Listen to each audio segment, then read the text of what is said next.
This message comes from NPR sponsor Carvana. Carvana has made it easy to sell your car. Just enter your license plate or VIN, answer a few questions, and they'll give you a real offer in seconds, and it's good for up to 7 days. Visit Carvana.com to get an instant offer today.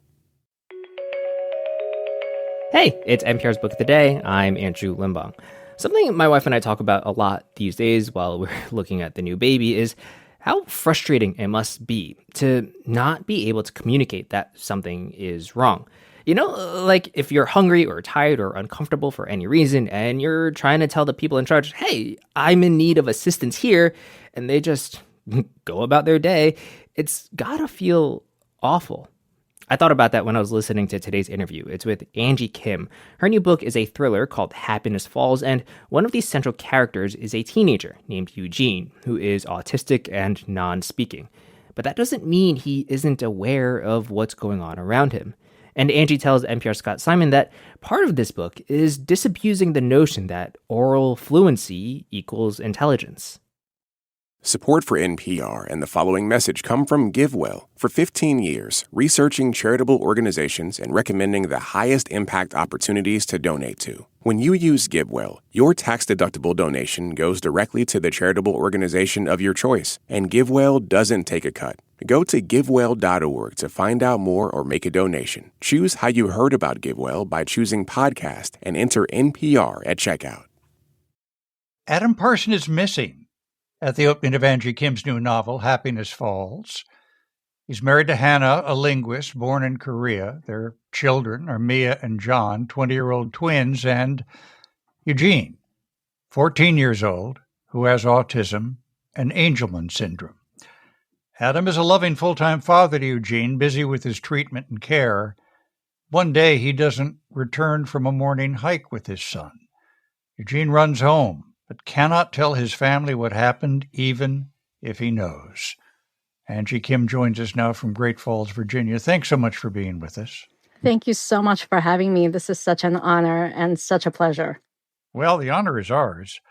Let me get you to introduce us to this family who is mixed in all ways. Yes.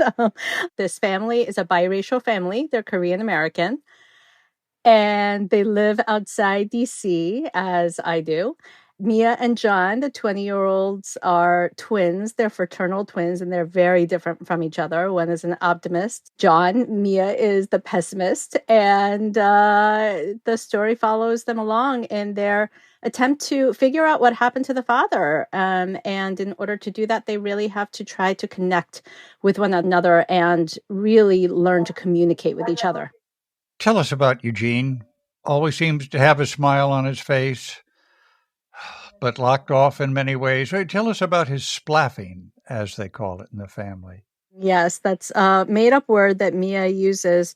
He can't speak. He's never been able to speak, and he makes these noises that are kind of a squealing, and he has Angelman syndrome, which is a rare genetic disorder, and an even rarer form of that called mosaic Angelman syndrome. So he has this persistent smile, and he laughs a lot. And so you think that he is very, very happy. And this is kind of a hallmark of people with Angelman syndrome. And you sort of wonder, is he really happy, or does he sometimes laugh and smile to cover up the pain inside, embarrassment, the shame of being treated as if you don't have any words to express merely because you cannot speak them out loud. The story is told through Mia's eyes. She loves her younger brother, but help us understand some of the conflicted feelings about the amount of family time and energy he takes up. As all kids do, I think there's a lot of sibling rivalry. And in this particular family, because Eugene is non-speaking, he has lots of medical issues as well. And so he has digestive problems, he has motor issues, he requires tons of therapy. He requires, physical therapy, occupational therapy, speech therapy, social therapy, everything that you can think of. Because of that, he requires really full-time care. And I think Mia and John, as much as they try to understand, they have moments when they think these shameful thoughts about their brother and how much time and bandwidth he takes up in the family. Well, let me ask you to read a section. It's the twins' birthday. This seems to be a crucial family event. Father makes some birthday cakes. Eugene is a special helper. And then the family hears a crash. Yeah. It was our cakes, both of them, completely smashed up. Eugene was destroying them, one hand inside each cake, squeezing, mauling, smushing, clawing, and flinging all over.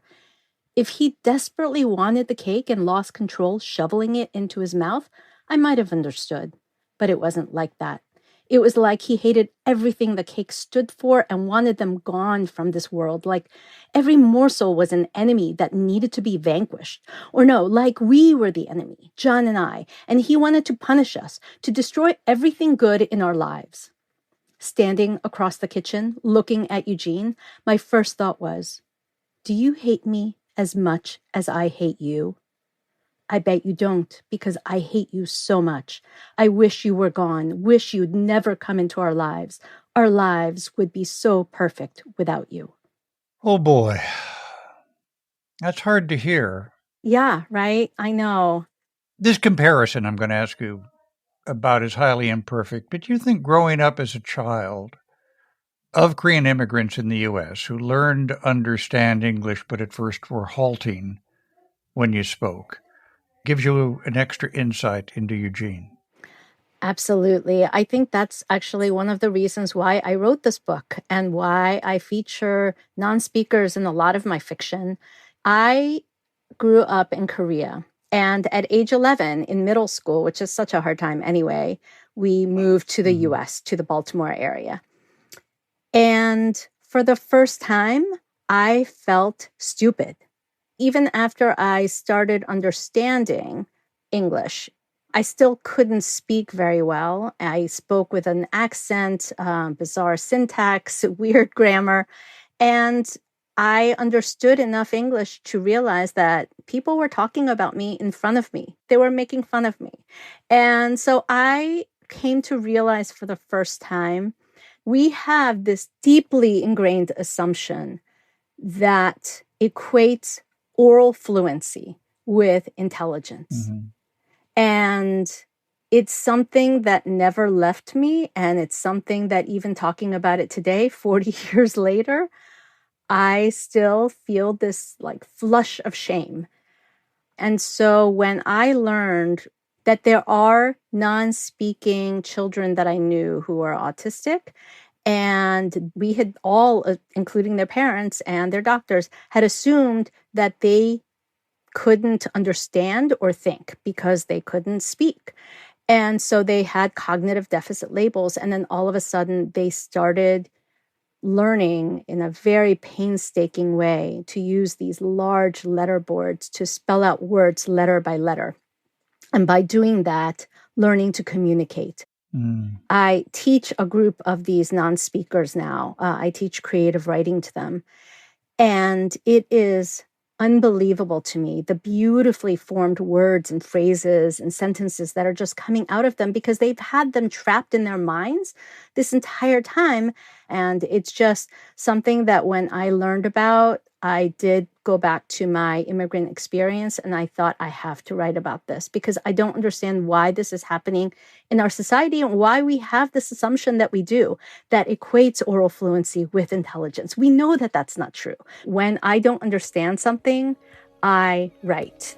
And that was what I did with this novel is I just spent 4 years trying to figure this out. Angie Kim, her new novel, Happiness Falls. Thank you so much for being with us. Thank you so much.